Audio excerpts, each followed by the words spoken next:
I've received a question about explaining Jesus is the tithe. And this person that asked this says that he has got a large Spanish audience that he needs to explain this to, and he really doesn't understand what I mean by saying Jesus is actually the tithe.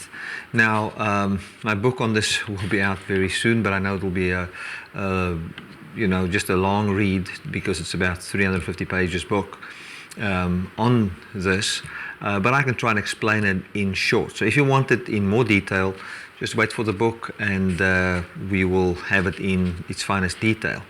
But what it basically means is that the tithe, when it talks about tithing, the word tithe in the old, when it talks about the manna that was, when talk about the Ark of the Covenant, let me start there. When talk about the Ark of the Covenant, inside the Ark was put a pot of manna. Now there was just a certain measure of manna that was put in there, and that measure was a tithe of an ephah. And that tithe of an ephah, means to be chastised. Manna had to be chastised. One of the meanings there for tithing is to chastise. So what I was talking about was the type and the shadow of the manna, which was a tithe of a manna, which was a certain measurement, a certain volume, about 2 liters.